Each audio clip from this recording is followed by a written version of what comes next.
Hello friends, உங்களுக்கு bicycle, இ cycle இல்ல இ scooter வாங்கணுமா? இல்ல இதுல ஏதாச்சும் சர்வீஸ் பண்ணணுமா? Contact choosemybicycle.com at 9092090924. நமது அனைத்து இந்திய அண்ணா திராவிட முன்னேற்ற கழக தலைமையிலான தேசிய ஜனநாயக கூட்டணியின் வேட்பாளராக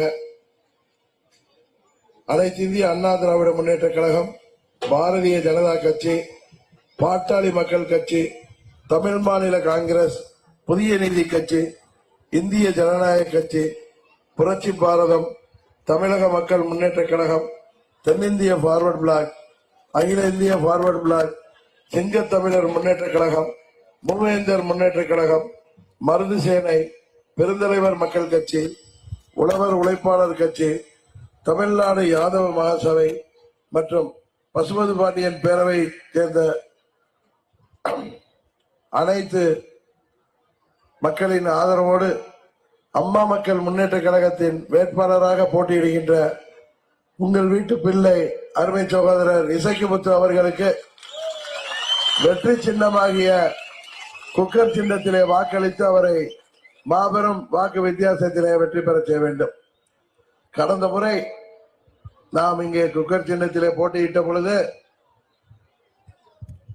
இந்த தொகுதியில 32,000 வாக்குகள் அளித்தீர்கள். எங்களை மூன்றாவது அணியாக அன்றைக்கு இருந்தாலும் நமது நாங்குநேரி மக்கள் எங்களுக்கு 32,000 வாக்குகளை கொடுத்தீர்கள். இந்த முறை நாம் திமுகவை வீழ்த்துகிற முதல் அணியாக இந்த முறை அண்ணா திமுக தலைமையில அம்மாவின் தொண்டர்கள் அனைவரும் ஓர் அணியில் இணைந்து இன்றைக்கு வந்திருக்கின்றோம். இந்த முறை உறுதியாக நீங்கள் எங்களுக்கு வெற்றி வாய்ப்பை தருவீர்கள் என்பது தெரியும். காரணம், போன முறை அண்ணா திமுக அமமுக என்று நாம் பிரிந்து நின்ற காரணத்தினால்தான் இங்கே திமுக கூட்டணி வெற்றி பெற முடிந்தது. இன்னும் சொல்ல போனா வெற்றி பெற்ற எம்எல்ஏ நீங்க பார்த்திருப்பீங்களா என்னன்னு எனக்கு தெரியாது. பார்த்திருக்கீங்களா? அதனாலதான் சொல்றேன், அது காங்கிரஸ்ல அவங்க சீட்டு வாங்கிட்டு வர்றதுக்குள்ளார பட்ட பாடு சண்டை எல்லாம் உங்களுக்கு தெரியும். ஆனா நமது கூட்டணியில அனைத்து இந்திய அண்ணா திராவிட முன்னேற்ற கழகத்துல அண்ணன் இபிஎஸ் அவர்கள் நாம் நாங்குநேரி தொகுதியை கேட்டவுடன் நமக்கு அந்த தொகுதியை கொடுத்தார்கள். நீங்கள் அவரை குக்கர் சின்னத்திலே வாக்களித்து சட்டமன்றத்திற்கு அனுப்பி வைப்பதன் மூலம் அம்மாவின் ஆட்சி மீண்டும் தமிழ்நாட்டிலே வருவதற்கு நீங்கள் உதவி புரிவீர்கள் என்பதை தயவு செய்து எண்ணி பார்க்க வேண்டும். காரணம், கடந்த 5 ஆண்டுகளாக திமுக ஆட்சியில யாருக்குமே இங்கே நிம்மதி இல்லை. விவசாயிகளுக்கு சொன்ன வாக்குறுதிகளை நிறைவேற்றவில்லை. அரசு ஊழியர்கள், ஆசிரியர்கள், பகுதி நேர ஆசிரியர்கள், போக்குவரத்து தொழிலாளர்கள், மின்சாரத்துறை ஊழியர்கள், மருத்துவர்கள், செவிலியர்கள், மக்கள் நல பணியாளர்கள், பால்வாடி ஊழியர்கள் மற்றும் மாற்றுத்திறனாளிகள் வரை ஈவன் தூய்மை பணியாளர்கள் கூட இன்றைக்கு தமிழ்நாட்டில் தங்கள் தேவைகளுக்கு, உரிமைகளுக்கு, கோரிக்கைகளுக்கு தேர்தல் நேரத்தில் ஸ்டாலின் அவர்கள் சொன்ன வாக்குறுதிகளை நிறைவேற்ற கோரி தமிழ்நாடு முழுவதும் போராடி வருவது உங்களுக்கு தெரியும். இன்னும் சொல்ல போனால், ஸ்டாலின் எதிர்கட்சி தலைவராக இருந்த பொழுது எந்த போராட்டங்களுக்கெல்லாம் ஆதரவு அளித்தாரோ அந்த போராட்டங்களை எல்லாம் இன்றைக்கு அவர் அடக்குமுறை ஏவுகிறார். மாற்றுத்திறனாளிகள் கூட இன்றைக்கு தங்கள் உரிமைக்காக போராடுகின்ற பொழுது அவர்கள் எல்லாம் கைது செய்யப்படுகிறார்கள். இதுதான் இன்றைக்கு தமிழ்நாட்டிலே இருக்கின்ற நிலை. இன்னும் சொல்ல போனால், இங்கே யாருக்குமே பாதுகாப்பு இல்லை. இங்க கூட 2 வருடத்துக்கு முன்பு காங்கிரஸ் இயக்கத்தை சேர்ந்த திரு ஜெயக்குமார் தனசிங் அவர்கள் கொலை செய்யப்பட்டது இன்னும் மர்மமாகவே இருக்கிறது. இன்றைக்கு சாதாரணமாக உள்ள குடிமக்கள் முதல் அரசியல் தலைவர்கள், அரசு அதிகாரிகள் வரை இன்றைக்கு யாருக்கும் பாதுகாப்பு இல்லை.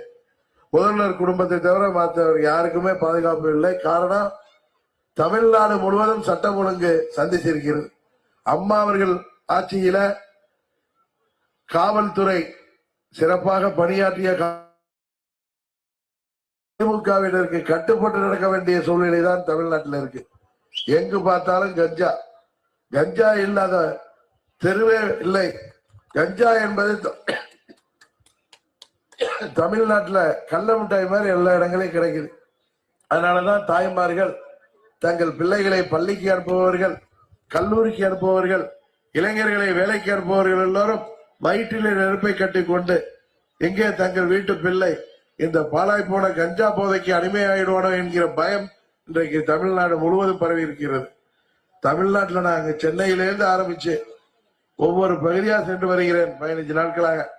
எல்லா இடங்களிலுமே என்னிடம் வைக்கப்படுகின்ற கோரிக்கை, அம்மா அவர்கள் ஆட்சி வந்த பிறகு இந்த கஞ்சா என்பதே தமிழ்நாட்டில் இல்லை என்கிற நிலையை உருவாக்க வேண்டும் என்றுதான். அதுதான் தேர்தல் வாக்குறுதியில அதிமுக பொதுச் செயலாளர் EPS அவர்கள் எங்களை நீங்கள் வெற்றி பெற செய்த பிறகு 3 மாதங்களில் தமிழ்நாட்டில் கஞ்சா இல்லாத நிலையை நாங்கள் உருவாக்கி காட்டுவோம் என்று தேர்தல் வாக்குறுதியாகவே தந்திருக்கிறார்கள்.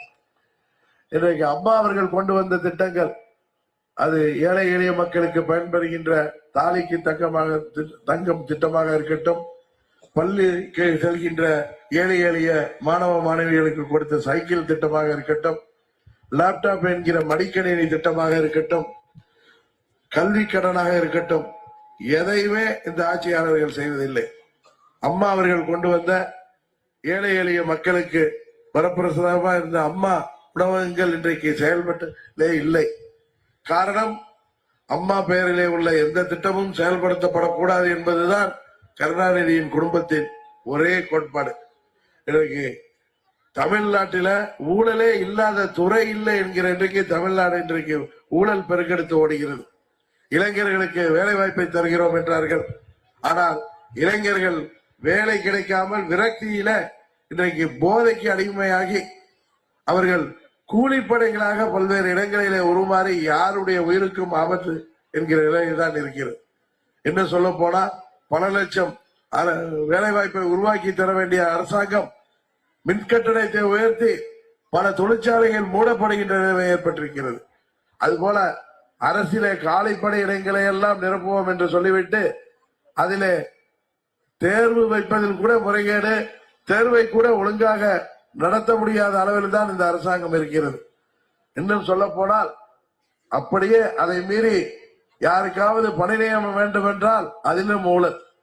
நீங்க நேருன்னு ஒரு மந்திரி கேள்விப்பட்டிருப்பீங்க. அவர் துறையில பணி நியமனத்துக்கு படி மாறுதல் டிரான்ஸ்பர் சொல்லுவாங்க, திருநெல்வேலியிலிருந்து தூத்துக்குடிக்கு மாறுதலுக்கு அதுக்கும் லஞ்சம் கிட்டத்தட்ட 2300 கோடி ரூபாய் அதில் ஊழல் நடந்திருப்பதற்காக மத்திய அரசாங்கம் அமலாக்கத்துறை கண்டுபிடித்து முதல்வரிடம் கொடுத்தார். இதுவரை நடவடிக்கை இல்லை. இன்றைக்கு உயர்நீதிமன்றம், சென்னை உயர்நீதிமன்ற தலைமை நீதிபதியே அதில் நடவடிக்கை எடுக்க சொல்லியிருக்கிறார்கள். இந்த ஆட்சி மாறிய பிறகு அந்த துறை போல தமிழ்நாட்டில் அனைத்து துறைகளில் உள்ள ஊழல்களும், அதில் கொள்ளையடிக்கப்பட்ட பணம் எல்லாம் மீண்டும் நமது தமிழ்நாட்டின் கருவூலத்திற்கு வருவதை நாங்கள் உறுதிப்படுத்துகிறோம். இன்றைக்கு தமிழ்நாட்டில் சட்டம் ஒழுங்கே இல்லை. மதுக்கடிகளை எல்லாம் படிப்படியா மூடுவேன்னாங்க. ஆனா இன்றைக்கு எல்லா பகுதியிலையும் திமுக மணமகிழ் மன்றங்கள் என்ற பெயர்களில் பார்களை தொடர்ந்து விடுகிறார்கள். குடும்ப தலைவிகளுக்கு 1000 ரூபாய் கொடுத்துட்டோம், அவர்கள்லாம் எங்க பக்கம்ங்கிறாங்க.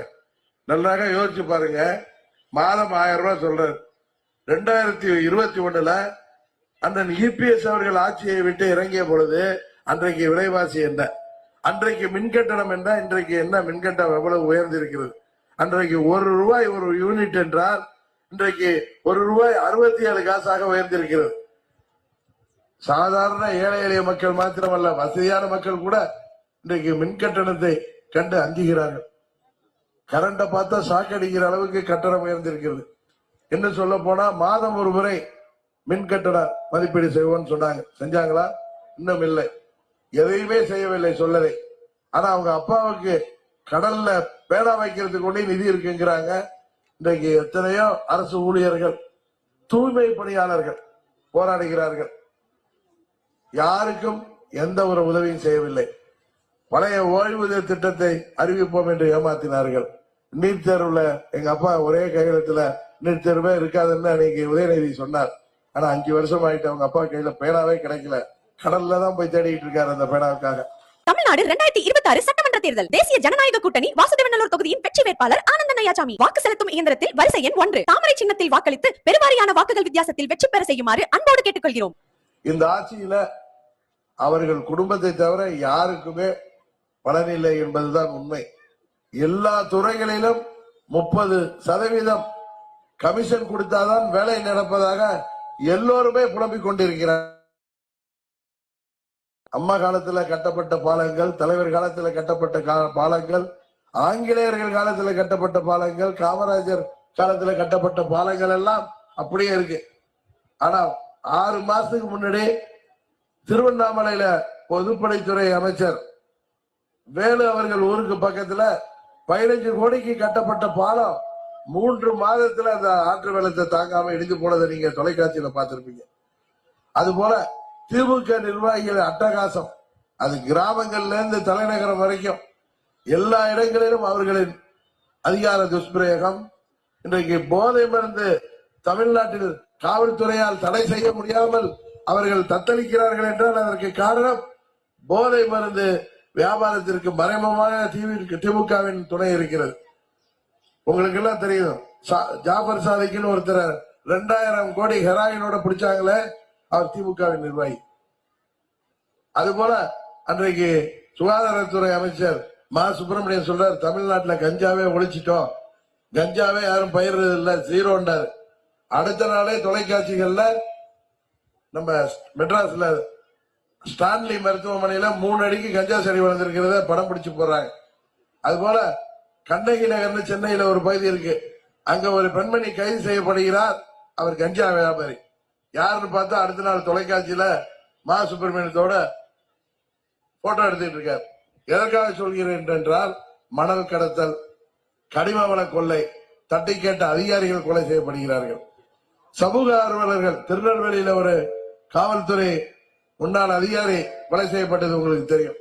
தமிழ்நாடு முழுவதும் யாரெல்லாம் திமுகவினரின் இந்த சட்டவிரோத செயல்களை எதிர்த்து பேசுகிறார்களோ அவர்கள் எல்லாம் ஒன்று விரட்டப்படுகிறார்கள் அல்லது கொலை செய்யப்படுகிறார்கள். இன்னும் சொல்ல போனால் இன்றைக்கு அதிகாரிகள், மணல் கடத்தலை தடுப்பவர்கள் கொலை செய்யப்படுகிறார்கள். இந்த ஆட்சியில யாருக்குமே நிம்மதி இல்லை என்பதுதான் உண்மை. விலைவாசி இன்றைக்கு 1000 ரூபாய் கொடுக்கிறேங்கிறார பழனிசாமி அண்ணன் ஆட்சியை விட்டு இறங்கிய பிறகு இன்றைக்கு வரை அரிசி, பருப்பு, எண்ணெய் விலை முதல் மின்கட்டணம், பால் பொருட்கள் விலை என அனைத்து உயர்ந்திருக்கிறது. உண்மையிலே ஒரு அரசாங்கம் தாய்மார்களுக்கு, மகளிருக்கு, குடும்ப தலைவர்களுக்கு மாதம் 10,000 ரூபாய் கொடுத்தால் கூட அது போதாது என்பதுதான் நிலைமை. ஒரு கண் துடைப்பு போல உங்களுக்கு 1000 ரூபாய் கொடுத்து ஏமாத்துகிறார்கள். அது ஒன்னும் திருக்கோலையிலிருந்து கருணாநிதி வீட்டில இருந்து வந்ததில்லை, உங்கள் வரிப்பணம். இன்றைக்கு நீங்க எல்லாம் தொலைக்காட்சிகள்ல பார்த்திருப்பீங்க, சோசியல் மீடியாவில் பார்த்திருப்பீங்க. மதுரையை சேர்ந்த அமைச்சர், அப்பொழுது நிதி அமைச்சராக இருந்த பழனிவேல் தியாகராஜன் ஒரு தொலைபேசி உரையாடல சொல்றாரு, இந்த ஆட்சிக்கு வந்து ஒரு வருடத்துல 30,000 கோடி சம்பாதிச்சுட்டாங்க உதயநிதி ஸ்டாலினும் சபரீஷன் சொன்னார். அப்பனா 5 வருஷத்துல நான் சொன்னதுனால அவரை நிதி மந்திரில இருந்து மாத்திட்டு நம்ம தங்கம் தென்னரசை போட்டிருக்காங்க. எதற்காக சொல்கிறேன் என்றால், இந்த ஆட்சியில கொள்ளையடிப்பதுதான் அவர்கள் தொழிலாக இருக்கிறது. மக்கள் வரிப்பணம் வீணாக செலவிடப்படுகிறது. தமிழ்நாட்டில எந்த ஒரு முன்னேற்றமும் இல்லை. இளைஞர்களுக்கு வேலை வாய்ப்பை தருகிறோம் என்று சொல்லி ஏமாற்றி வந்தார்கள். தேர்தல் வாக்குறுதிகள்ல 80% மேல் நிறைவேற்றப்படாமல் இருக்கிறது என்பதுதான் உண்மை. ஆனால் திரு ஸ்டாலின் அவர்கள் போகிற இடங்கள் எல்லாம் போய் சொல்லிட்டு இருக்கார். இந்த முறை மீண்டும் தமிழ்நாட்டில் அம்மாவின் ஆட்சியை உருவாக்க, அம்மாவின் தொண்டர்கள் அனைவரும் நீங்கள் எதிர்பார்த்தது போல இன்றைக்கு அதிமுகவும் அமமுகவும் ஒன்றாக இணைந்து தேர்தல் களத்தை சந்திக்கிறோம். மத்திய அரசாங்கம் எங்களுக்கு ஆதரவாக, நமக்கு தமிழ்நாட்டுக்கு ஆதரவாக கேட்கின்ற நிதி எல்லாம் கொடுக்கின்ற இடத்திலே இருக்கிறார்கள். ஸ்டாலின் அவர்கள் சொல்வது போல மத்திய அரசாங்கம் எந்த நிதியும் கொடுக்காமல் இல்லை. இவர்கள் அதை சரியாக பயன்படுத்துவதில்லை. தவறாக பயன்படுத்தப்படுவதால், வீணடிக்கப்படுவதால் மத்திய அரசாங்கம் யோசித்து யோசித்து ஒவ்வொரு திட்டத்திற்கும் நிதி வழங்குகிற நிலை இருக்கிறது. அதனால்தான் சொல்கிறேன், நமது நாங்குநேரி தொகுதி என்பது மிகவும் பழமையான பகுதி. இங்கே பேருந்து நிலையத்திற்குள்ளாகவே பேருந்துகள் வருவதில்லை. நமது பகுதியில குடிநீர் தட்டுப்பாடு அதிக அளவில் உள்ளது. இத்தனைக்கும் தாமிரபரணி ஆற்று கரையில உள்ள இந்த தொகுதியில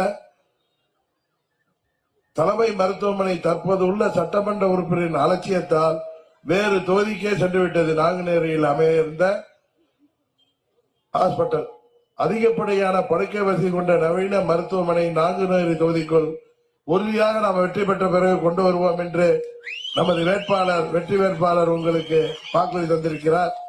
நாங்குநேரி பகுதியில் அரசு கலைக்கல்லூரி மற்றும் அறிவியல் கல்லூரி கொண்டு வர நடவடிக்கை எடுக்கப்படும். உள்ளது. மக்களுக்காக குடிநீரில் தாமிரபரணி தண்ணீரோடு போர் வாட்டரை சேர்த்துதான் வழங்கி வருகின்றனர். எனவே குடிநீர் தேவையை நிறைவேற்ற அனைத்து கிராமங்களுக்கும் தாமிரபரணி தண்ணீரையே வழங்க உறுதியாக நடவடிக்கை எடுக்கப்படும். குடிநீர், சாலை, மருத்துவம் உள்ளிட்ட அடிப்படை வசதிகள் இங்கே மேம்படுத்தப்படவில்லை.